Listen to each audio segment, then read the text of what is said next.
My first thought was, and this is just me being totally naive, that maybe the reasons banks have armed guards is because somebody might be more likely to take a gun into a bank than a school.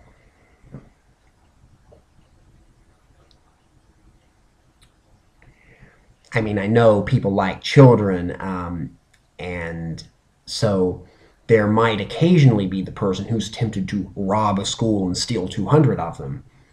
But I really haven't heard too many cases of that. They usually just like go to the park and try to pick one up, you know. Or maybe I've seen too many episodes of Criminal Minds, but that's at least my perception. Versus the person who likes money doesn't tend to go to the park and fish coins out of the fountain. They want a lot of it. And there's a lot of people who like money. So you can probably imagine why banks might have some security issues. But of course, the point of this post is not to, the point of this sign is not to get you to think. It's to get you to react.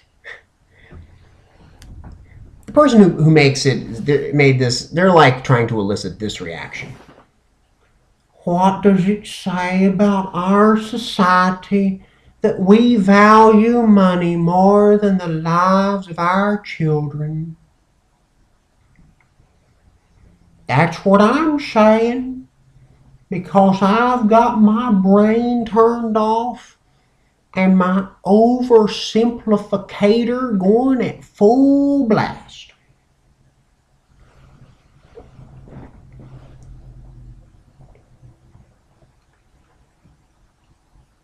Now, the NRA volunteered to put an armed guard at every school in the country. The NRA is actually a pretty big organization. They have about 5 million members in the United States. Almost, no, a little bit less. Okay. The cost of a guard in every school is estimated to be about $5 billion.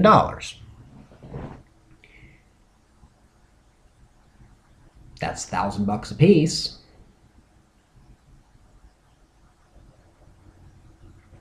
I used to be an ACLU member. You know why I stopped? I didn't like paying $30 a year. So you might have a little bit of an issue with your enrollment, because I'm guessing that NRA members might notice a $1,000 increase in their dues.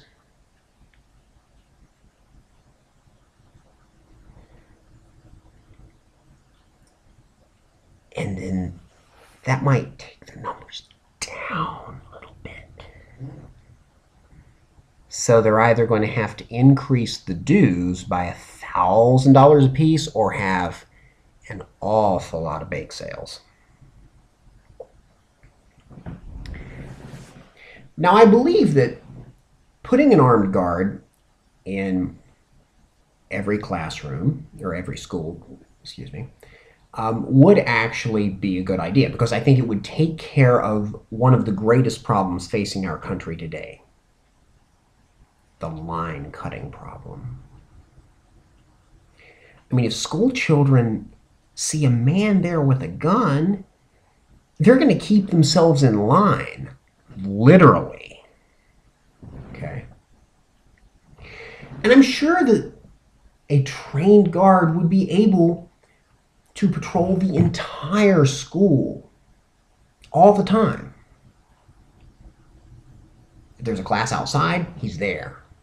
There's a class in a computer room down on this end of the school, he's there. And there's a class on the other wing of the school. There's multiple stories. There's 3,000 students. He is all places at all times. I mean, a gunman would never be able to get to some of the students and inflict harm.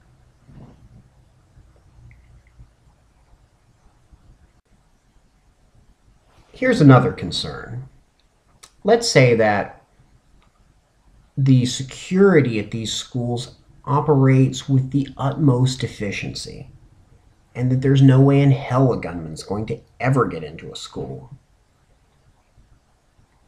Do you think this changes the motivating factors which would make a gunman want to shoot a place up? Probably not.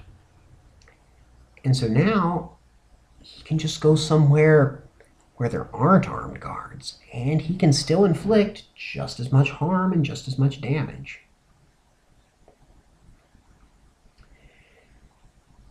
It's like water flowing around a rock, right?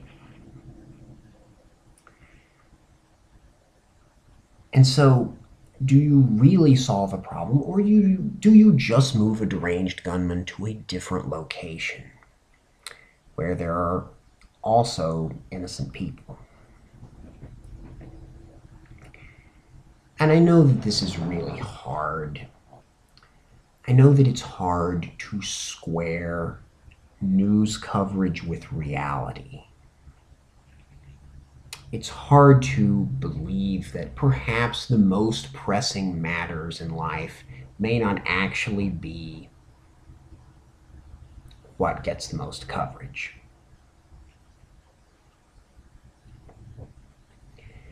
For example, in the grand scope of things,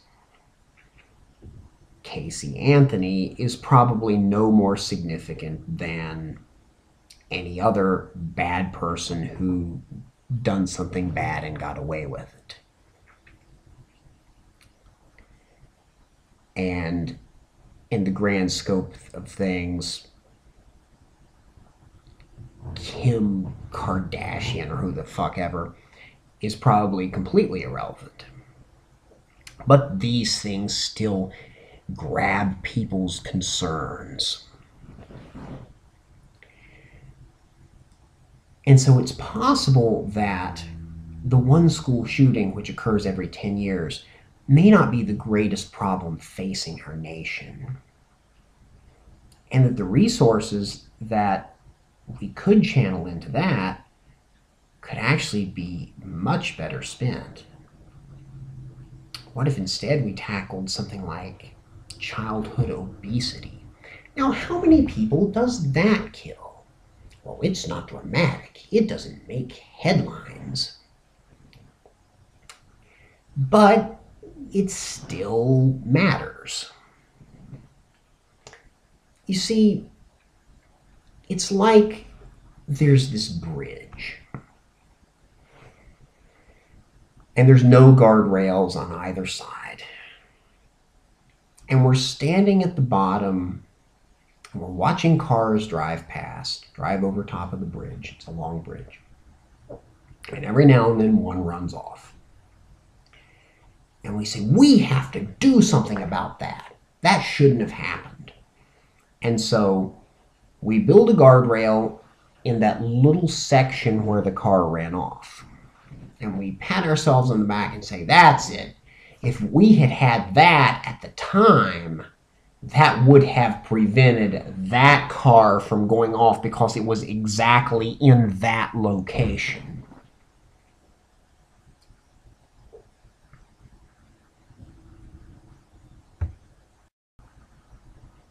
So the next time you hear someone say that we need an armed guard in every school, ask them if they believe that line cutting is really that much of a problem.